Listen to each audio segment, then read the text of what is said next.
It's bad. Anime. Hey everybody, my name's John. Yeah, and I'm Rob. And this is Bad Anime, the show where we decide, is this anime bad? Now let's do that 7 more times, and it will be a perfect view of today's show. But then we'll be caught in a loop. Wait a minute. But do we have a really cool clock animation to show? And are we charming and smart? I didn't know what I was expecting of this show. Neither did we I. just said, hey, the winter season has just started. Yes. The third episode of this came out yesterday. So Yeah. we're like, okay, let's do this. Right. Yeah, I know. This is an especially fun 3-episode rule because the first 2 episodes were already out by the time we started to watch it. But, you know, the 3rd episode wasn't even out until the morning we recorded, even like at noon of the day we recorded or of the day we watched it. Yeah. And this is crazy because you texted me and you were like, hey, let's watch these. And you sent over a bunch of new shows I'd never heard of before. Right. This was one of them. Mm-hmm. And the title read 7th Time Loop, but the title is actually a lot longer than that. It's a lot. And that's, Yeah. I don't want to say that that's the entire reason I chose it, but it certainly didn't hurt. Oh, yeah. And like, here it is. 7th Time Loop, : the villainess enjoys a carefree life married to her worst enemy. Yeah. Sick. Spells it out pretty nicely. I feel like they don't need trailers in anime anymore. Like movies need because trailers. the titles are trailers now. Because the title It's amazing. is a trailer. It's a summary, but also a you title. get a full sentence. I'm like, okay, now I know the show's either going to be interesting enough or complete garbage. Or even However- worse, Japanese. Okay. Well, and as per usual with this show, you have just finished watching it right before we recorded. Exactly. Bravo. Yeah. Well, yes, because for many reasons, I couldn't actually record yesterday like we originally intended to. Little hungover, yes, but honestly, my stomach has been completely fucked up ever since that new COVID wave. It's been bad. It's been like really bad. I'm like, oh, this isn't fun. This is not fun anymore. Wait, did you get the new COVID for the COVID wave? Well, my whole family had it, so I'm like, oh, I must have got that. And Maybe this you got something. Yeah, And this is the wave of COVID that people aren't really reporting a lot of because it's fucking up people intestinally. Way more so. Oh yeah. So I'm like, I was asking my mom like, hey, are you shitting uncontrollably like all the time? She's like, yeah, this sucks. I'm like, did you test positive for COVID? It's like, no, but everyone else in the house did. Right around the time I stayed over for Christmas, so I'm like, oh yeah, no, I probably got the bum COVID. Wow, the poo COVID. It's been bad. I didn't even know it was a thing. I've sharded twice. Twice in your pants? Yeah. No. Well, the first time was easy enough. You literally scrub that shit out. But the second time was easy enough. But the first time, oh no, I was standing peeing, and then I farted. No. But then I'm like, well, that feels weird. I'm like, oh, that feels really weird. And then I pulled my pants down and saw like a giant glob of shit. I'm like, oh no. Mid pee. Yeah, just mid pee. Terrible. So things are just falling out of my body. I'm standing there. I'm like, I didn't even do anything nefarious. Don't you wish that you could just restart your whole life and try it again a different way? I want to try it 6 times, so at the end I can marry a handsome fella who killed me in a previous life. That was my favorite angle of the whole show. That's what made the show compelling. Yes. At first it was charming when we had Rish? Rish, yep, main character girl. But I love the way they frame it in the very beginning of the show. It's a grand ceremony of like a prince denouncing their engagements, like, you're not fit to be queen, and she just says, bet, and runs away. He's like, where are you going? And then she reveals the audience, yeah, this is actually like the 7th time this has happened to me. Yeah. And then the first episode is a lot of glimpses of her previous life. I'm like, this is cool. Yeah, it's pretty interesting how they decided to kind of make the first episode just what you would do normally. It's just an actual exposition as of like, okay. But it was very interesting because like the main character, Rish, she kind of just lists out at the very beginning, like every one of her lives, how... Yes. Like where she begins again every time, which like she loops back to the same moment when the prince says that she denounces her as his wife. Yes. And she great moment to starts start. there, Yeah. and then she always ends 5 years later and dies in a war, Yes. which was the funniest part to me by far. And the funniest part is apparently it's the same war. Yeah. That she just can't keep just keeps being unable to avoid. I'm like, she just can't get out of the fucking way. Like at one life, she's like a soldier, so yeah, that makes sense. She dies in a war. But another life, she's like an herbalist. I'm like, what were you doing dying in the war? What are you doing? Are you on a battlefield? At one point, she's a maid. It's like, okay, I really need to know how you got here. How did you die in the war? Was it a maid war? Was it a maid-centric altercation? Oh, come on. Oh, is that anime is not a thing yet, where it's a bunch of maids and medieval battles, which is gore everywhere? That needs to happen soon. We could make that anime. We could maid wars. I mean, how much money you got in your pocket right now? You're honestly just like a nothing. Well, that's okay. bad. Okay, so I have like 3 pennies and like half a ham sandwich. That's good. So, I'm checking if I have any cash in my. Nope. No, nothing. You actually pulled out your wallet. I did. I do have my wallet. I have my dental insurance card. Do you think that would help?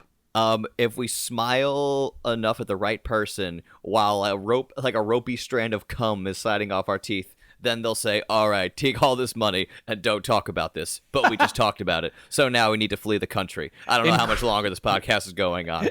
Incriminating evidence. Yeah. Don't get me fucking started. I've been on fucking jury duty the past week. And it's I don't have a lot of enemies.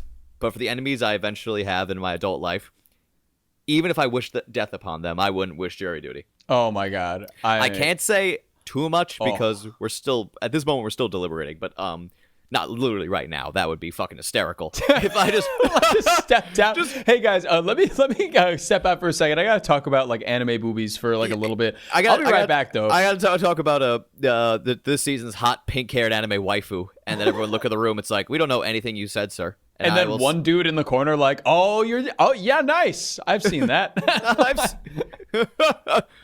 The weird woman with gray hair in the corner is like, oh, are you talking about Sword Art Online? It's like, no, you can't go back there. I'm never talking about Sword Art Online.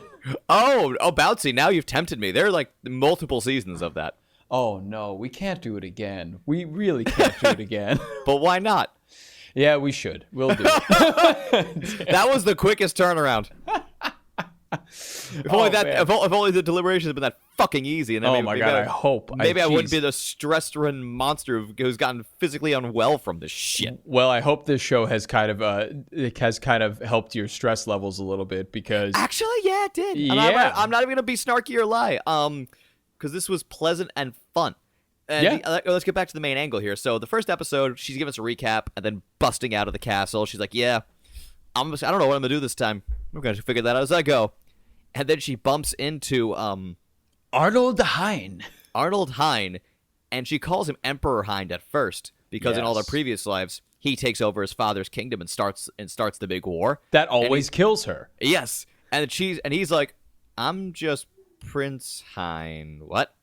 And I love the implication there. It's like, how does this girl know my intentions? Yeah, to become the emperor in 5 years and then conduct a war. Yeah, and that's the interesting part because they bump into. Who is that wonderful girl? Could she be any cuter? Who is that wonderful girl? Could she make any more herbs? It's always making herbs. She's just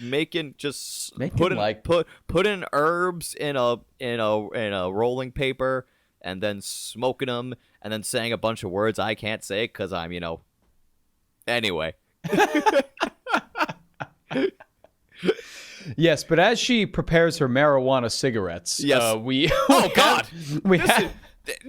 in this house. This is a house of God. And the 1950s. We actually just talked about this. I just started watching Ted, the series. Oh yeah. The first episode is about because in the movies, Mark Wahlberg's character and Ted just smoke a ton of pot. Oh, great. The first episode is them buying pot for the first time. They don't even intend to smoke it, but they send Ted to school with John because it's one of those things. Ted's home alone and then he shoots the TV accidentally. So then they're like, "You're going to school." And he's like, "Fuck." So the first episode, I'm a bear. So the first episode, he's just trying to get expelled, and they're like, "What if I buy pot?" So they're not even intending to smoke it. They just want to get caught in school with pot. But then they get really high, and the results have actually been very funny. Even because I follow not just subscribe to, but I follow a couple snarky Western anime YouTubers. They're like, this is actually kind of good. And, not to jump the gun, but this was actually kind of good. I enjoyed this tremendously for a few reasons. We were texting a little bit back and forth, and I think there was some level of predictability here. Yeah, for certain. Yes. But there wasn't a bad thing here, and the way they and the expectations they gave us some on the table and then subverted them right away. Because in episode 2, I think it was episode 2 basically. They're like, hey, Arnold's like, hey, you're gonna live here now. You're gonna be my bride, and she's like, what? Yeah. And the reason she agrees to marry this cat, it's like, huh. In all my lives, I've never lazed around and did nothing. And you know what would be cool? Not dying in 5 years. So you know what? This time, I'm not gonna do shit. Sure, like the protagonist, which I kind of love because it's the exact opposite of everything else going on in anime right now, where everything else in anime is like, I have to find a passion, I have to be inspired, I have to do the thing because the Japanese economy is crumbling and we're bad with metaphors. And now it's this one girl like, you know what? I'm not gonna do a fucking thing. I am gonna sit my ass down, maybe have like a couple too many chocolate chip cookies. Yeah, and have fat. Army of maids take care of me every day. Like back to the maid army. That is the thing. Like, but I find it especially interesting because it is like the character's point of view to be like, I live 6 different lives already, and we see that she's gained a bunch of different kinds of education in each of those lives. Like, she learned how to be a merchant, she learned how to be an herbalist. Like, she can do all this shit. It's great because she actually retains all of her memories of the previous lives, which is awesome. And Arnold is really impressed by it. He's like, "You're very interesting. Like, how do you know all this shit?" And that's why he asks to marry her. It seems, at least. And at one point they have like a little sword fight. Yeah, like he attacks her, and he's like, "You're really good with a sword." And his boner is harder than that steel. And that's when he presumably swallows the coal, poops out the diamond, and says, "Will you marry me?" Yeah. It's like, wait, that's not how that works. And also, I didn't know your stomach was a furnace, sir. You must have had the poo COVID. You must have had the poo COVID, or you just had 2 stackers from Taco Bell. Yeah, they equate to about the same thing. Have you tried the stacker now at Taco Bell? Yes, I have. Indeed, I have. It is fucking delicious. Yes. I just had 2 of them and some other stuff. Oh God, yeah. Two. My new order right now is 2 of those, 2 spicy potato soft tacos, and a chicken quesadilla. Oh, I love a chicken quesadilla there. I'm always like a Crunchwrap Supreme and a cheesy gordita crunch guy. Those are my main 2 items. But whenever they come out with like the XL version of those, which is like once a year or something, yeah, I go hard. They haven't come out with a fucking double cheese gordita in so long. Yeah, I know. Where they put like the extra layer of beef in between the soft shell and the hard shell.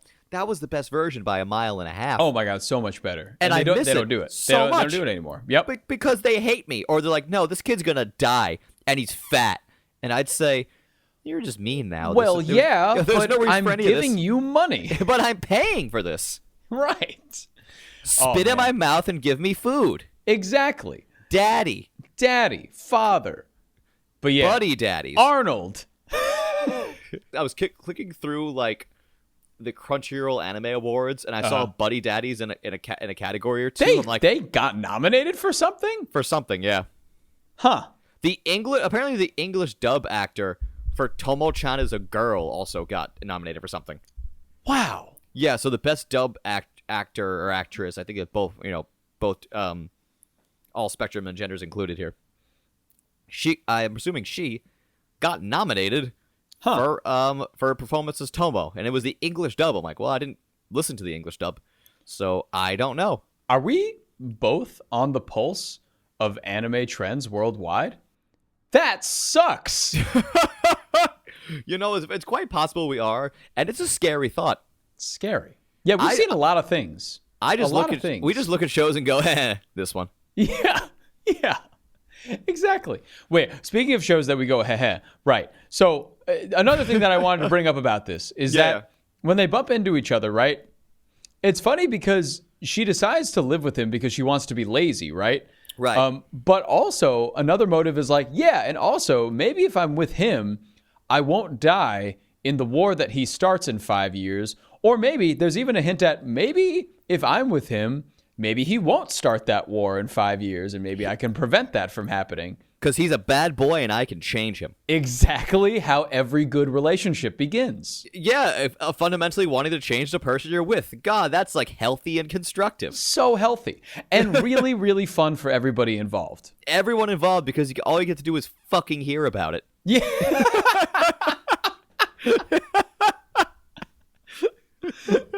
Oh, God. Oh, my God. And then, right, she moves into the house. Yes. And she starts like meeting everybody. She meets his like, I don't know, his butler named Boyfriend. Oliver. Butler boyfriend, clearly fuck toy named Oliver. I mean, look at him.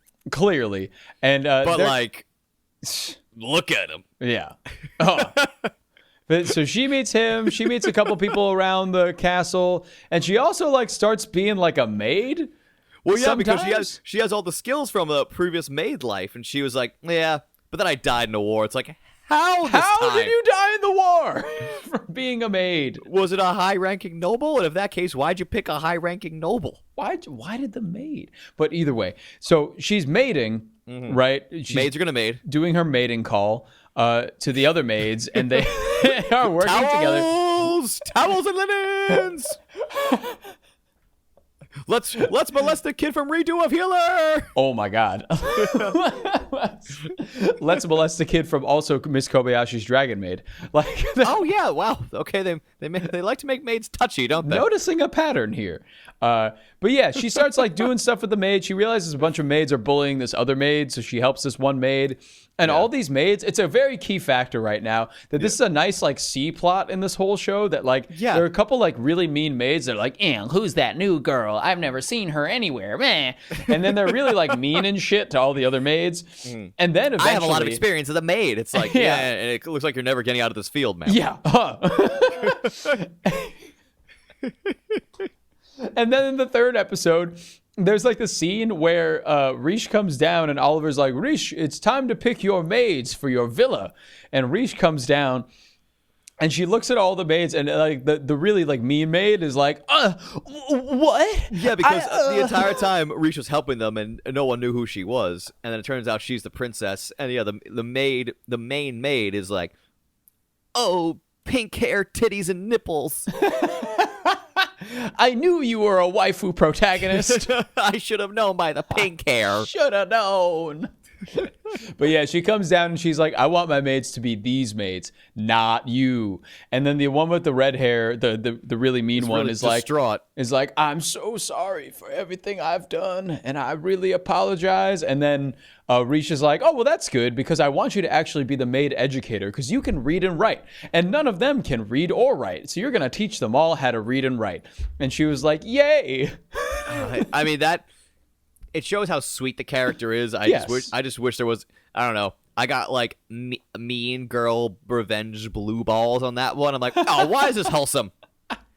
But like that's the thing. Like, it is quite wholesome, and the character of Rish is seen very much as like this Renaissance woman. She knows how to do everything. She's really cool and nice and stuff, and she's trying to figure out what Arnold's intentions are with her. Right. But the weird part about this, I'm kind of waiting for the villainess part of the title to come in, because the first words after Seventh Time Loop in the title are, the villainess enjoys a carefree life married to her worst enemy.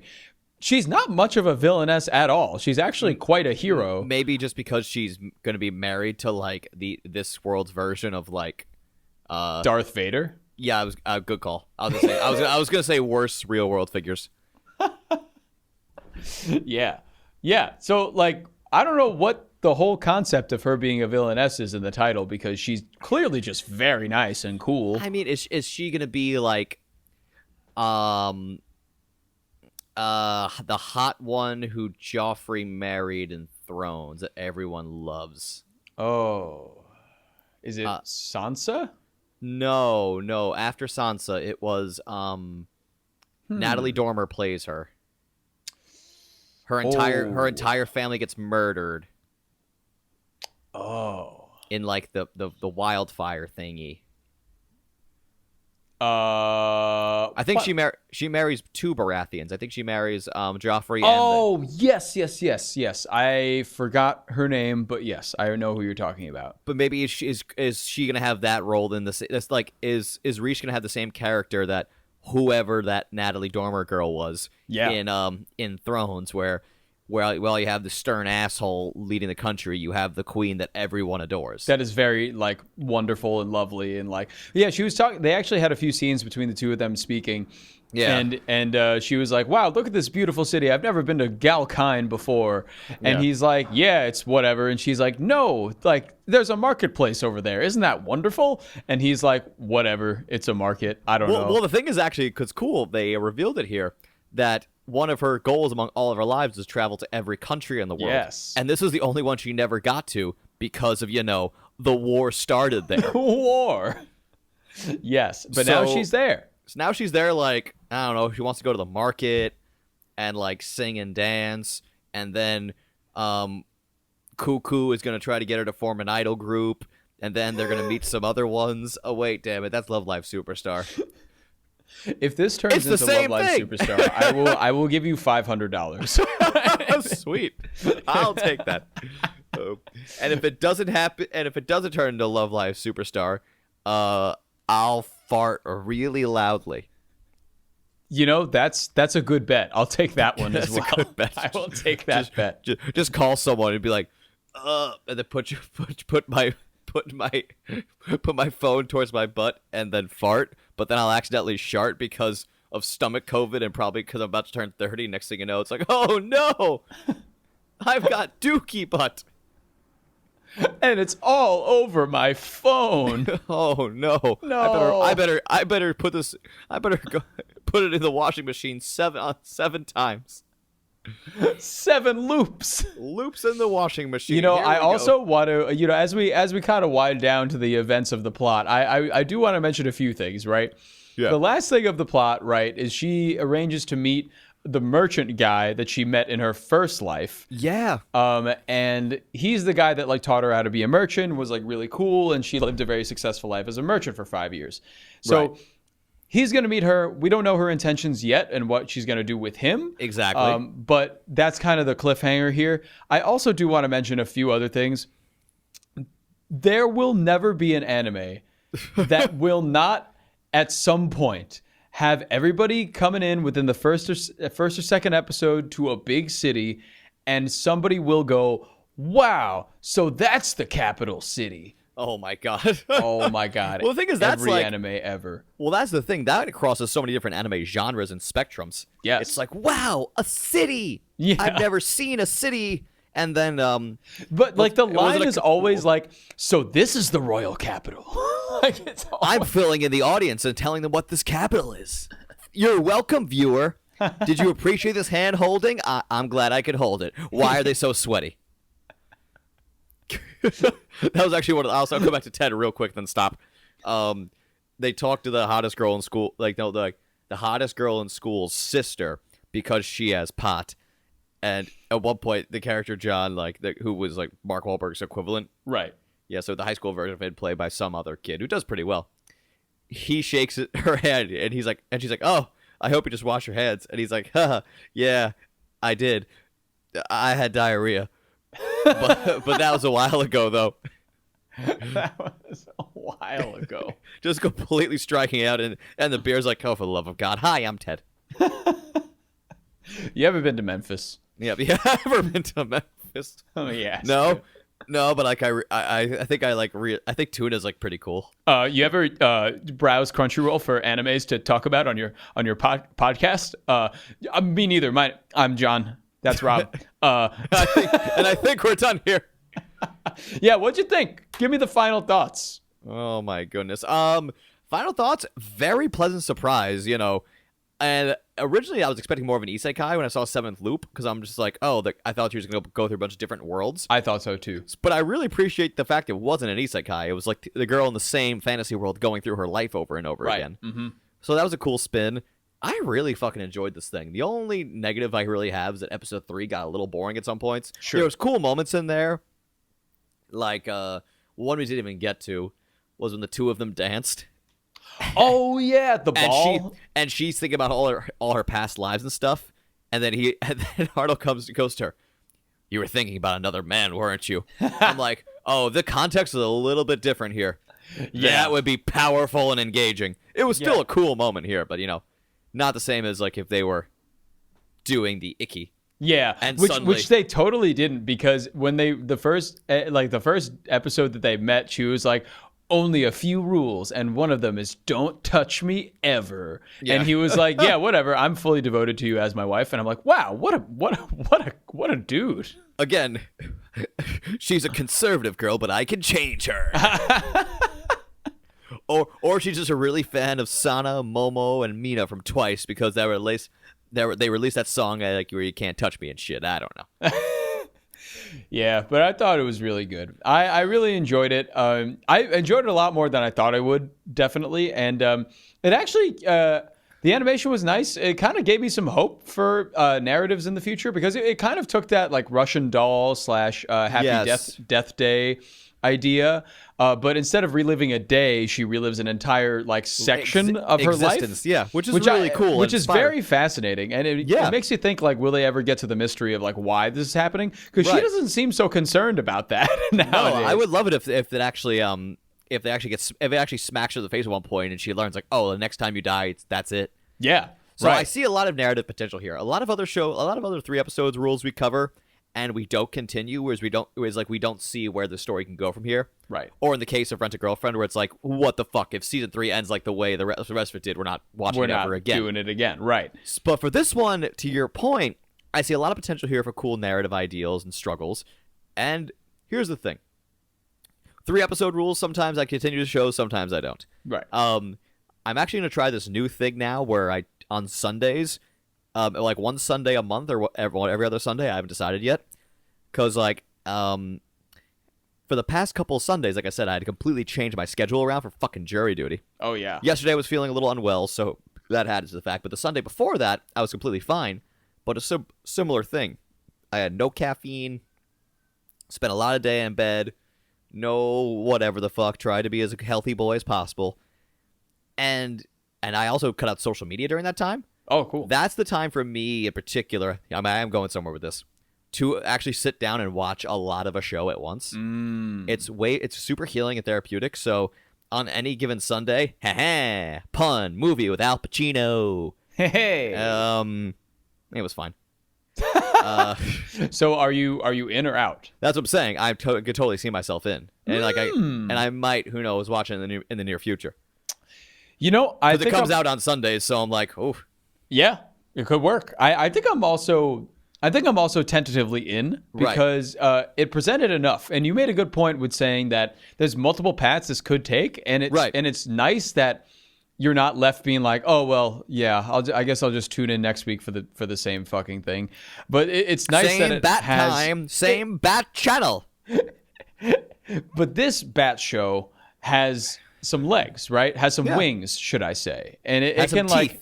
It can keep going. It can keep going, and I see some different directions for it. Kind of reminds me of my enjoyment of why Ray Liotta ended up at the Duke's mansion and why I like that so much. Except for this has that like specific angle of like a time loop, but like the male character is just the same. He's just the same guy. A little darker in this version, but yeah. Yeah, yeah, like, pretty much. We know this one's actually going to murder a lot more people.